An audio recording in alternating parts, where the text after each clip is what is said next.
In our first session, we took a brief overview of the first man who is usually considered to be the father of ancient Greek philosophy, namely Thales. And we saw that Thales had his quest for the arche, or the ultimate reality that would explain everything else, and he found that in water.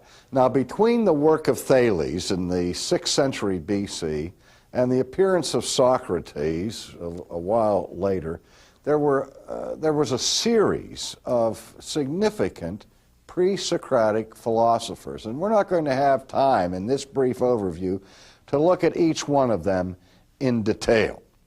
But there was a progression of thinkers who built upon the preliminary work of those who went before them. And they had some strange names. For example, we meet a man by the name of Anaximander, and another one whose name is very similar, Anaximander. And we run into people like Empedocles and Athenagoras and Democritus, and there's a whole series of these people. And they debated among themselves what was ultimate reality. Anaximander, for example, challenged the thesis of Thales that ultimate reality was water. And he substituted for the concept of water the idea of air. He thought that that was a superior substance to explain ultimate reality from water. Now, remember how we looked at Thales and we saw that Thales was interested in questions of being, questions of life, questions of motion. And Anaximander came on and said, well, if water can account for these things, what about air? Because air is something that every living thing needs in order to survive. And if we think that water has the ability to propel itself, that is hylozoistic, it can move on its own initiative, what about the wind? What about the air currents that seem to be able to come up and move without anything pushing them or pulling them? And he said, air, like water, has the ability to be involved in condensation or rarefaction. You condense air and you will get forms of moisture and things of that sort. And out of rarefaction, rarefied air, you get gases, you get fire, you get things of that sort. And so he argued against against Thales, that the ultimate substance was air. Now, other philosophers came along and said, well, it's not water or air, it's earth. It's the substance of the ground. Or another one would come along and say, no, it's fire. And we'll look more at fire later on. And still another one would come along and say, no, it's not any of those four things, but it's really all four of them together, that there are four basic elements beyond which you can't reduce things, that all things are made up of either earth, air, fire, or water. Now, you've heard that.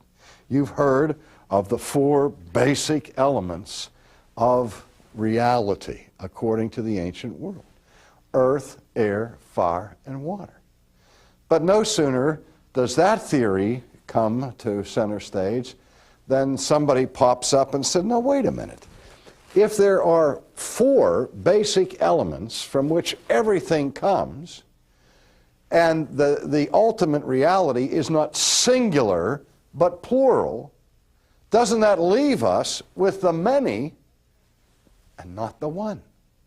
It leaves us with diversity without unity.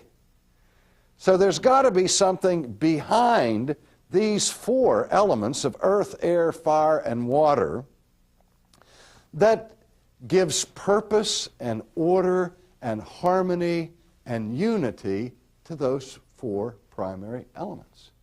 And so now the quest was on for what they called the fifth essence.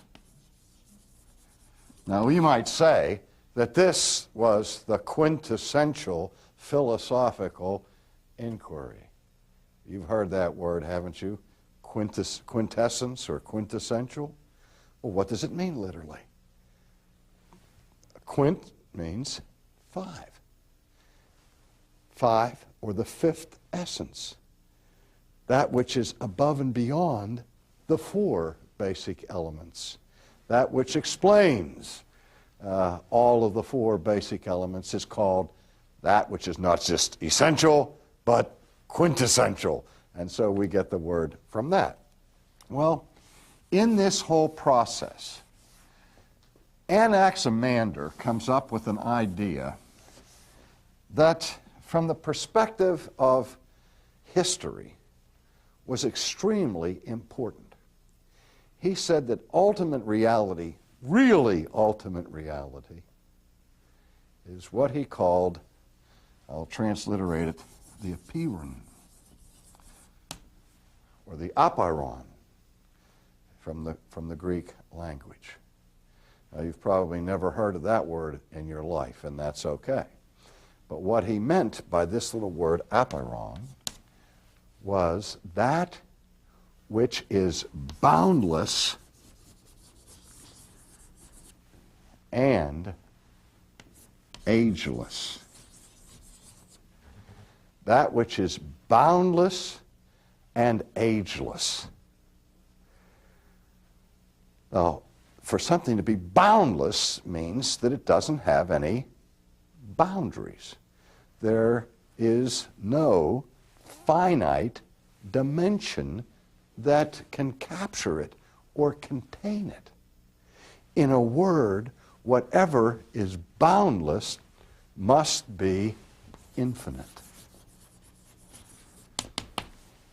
And whatever is ageless doesn't have a birthday and has no birthday parties, because if it has no age, it is somehow above and beyond the normal currents of time.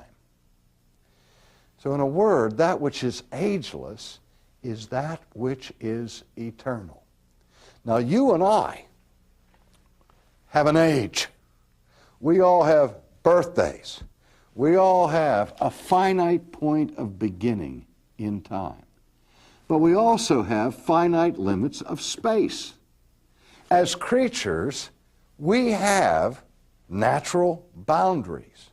I'm experiencing that now, not in an abstract, philosophical way, but in a concrete, existential way, as we are videotaping this program. You see, because behind the scenes, behind the cameras and the microphones, we have directors. And they wave their hands at me and tell me how much time I have. But the worst thing they do is that they put these things on the floor that I don't think maybe you can see right now through the camera. But there are pieces, there's a piece of black tape right there, and then over here there's more black tape, and that black tape goes over here, and then there's another one along here. They've put me in a cage.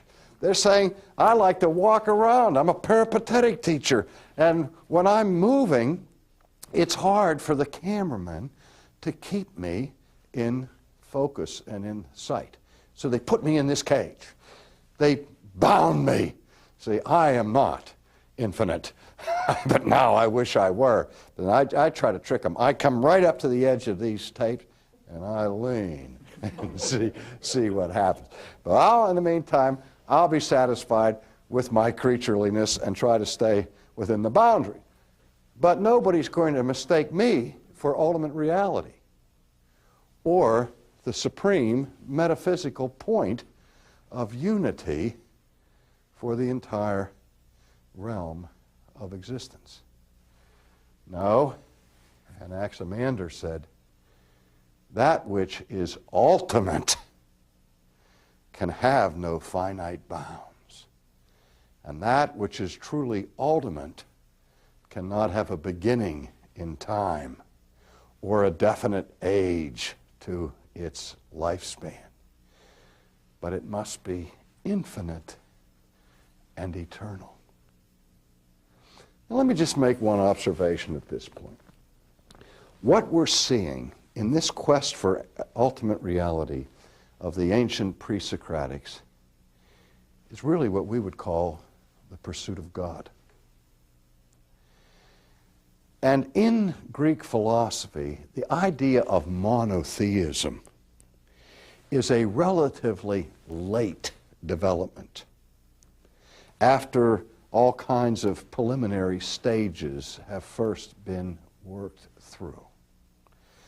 Whereas to the Hebrew thinker, he starts with the infinite and the eternal. His wisdom literature begins with the words NRK, in the beginning, God created the heavens and the earth. That is, at the very beginning of his literature, he introduces the apiron, the boundless, eternal, infinite one who creates all things. Now, I also have to say, at this point, as we will see further on, that even when the Greeks did come up with the idea of an infinite, eternal source of unity that holds all things together and brings purpose and harmony out of all things, for these thinkers at this time, the idea of the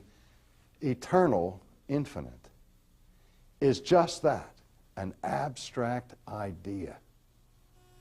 What distinguishes that so sharply from biblical thought, as to the Jew, for example, of the Old Testament, the one who is infinite and eternal is a one who.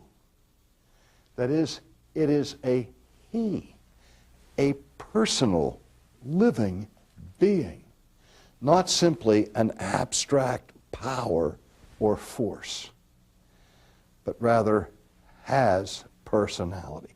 That's radical in ancient theoretical thought.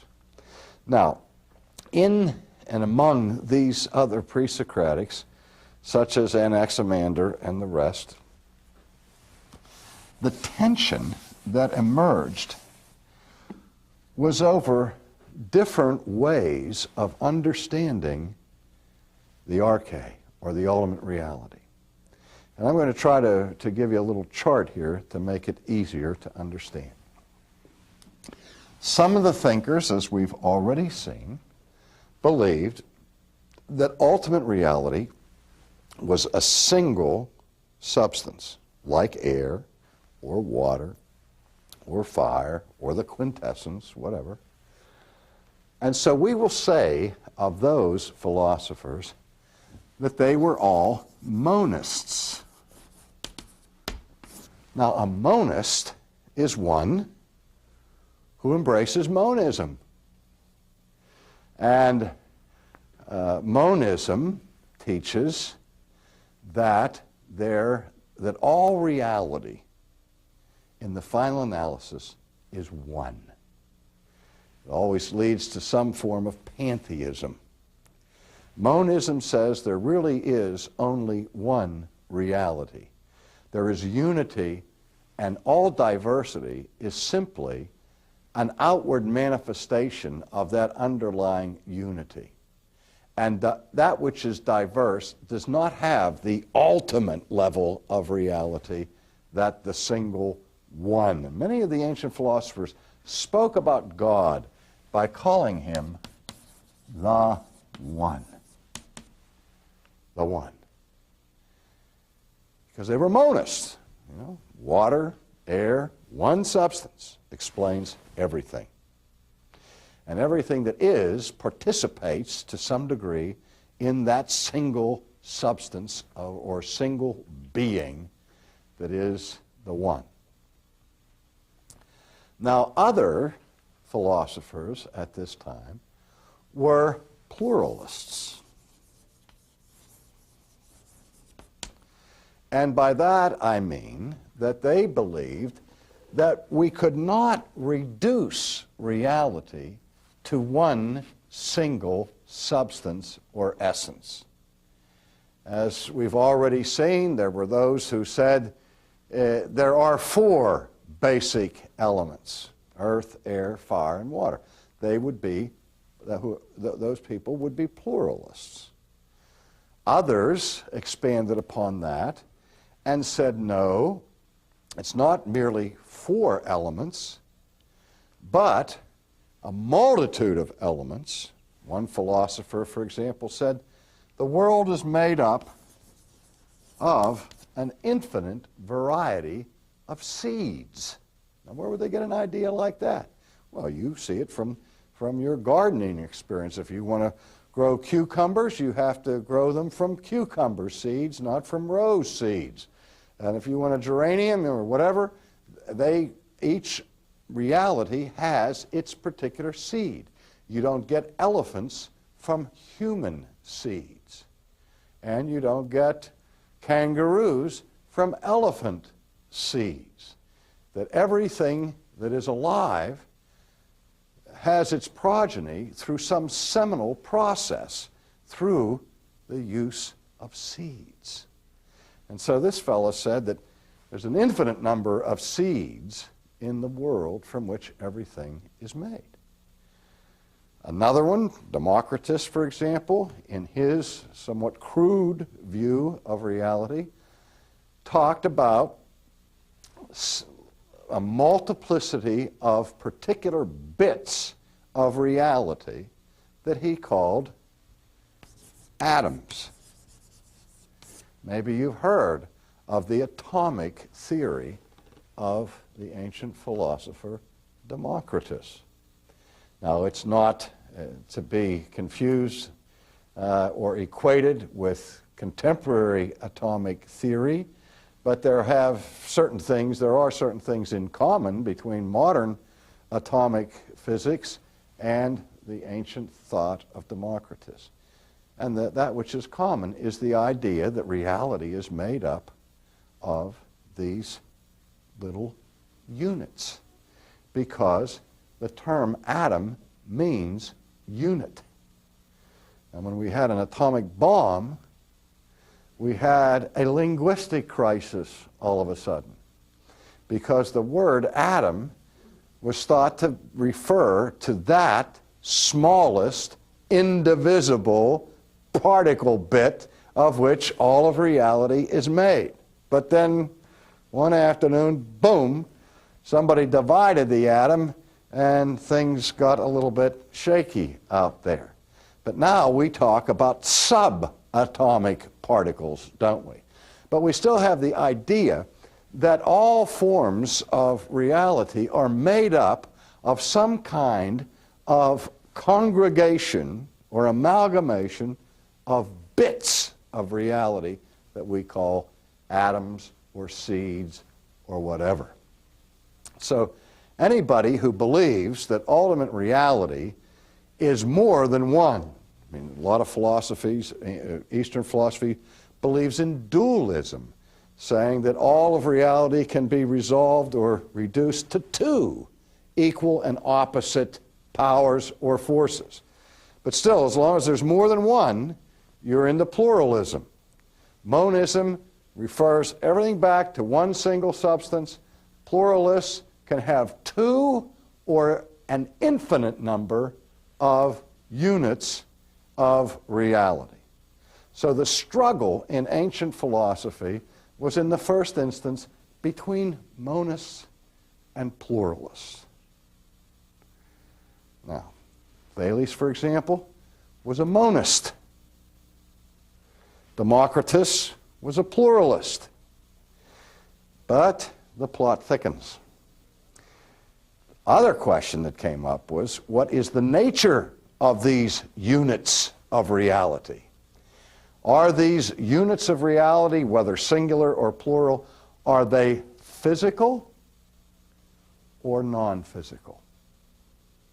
Thales, for example, said that everything is water, and water is a substance, so that we would think, oh, well, then he is a physical monist, or what is called a corporeal monist. Now, let me back up and make it simple. A corporeal monist is somebody who believes that everything that exists is simply one form or another or manifestation of a single physical substance, like matter. And nothing exists except matter.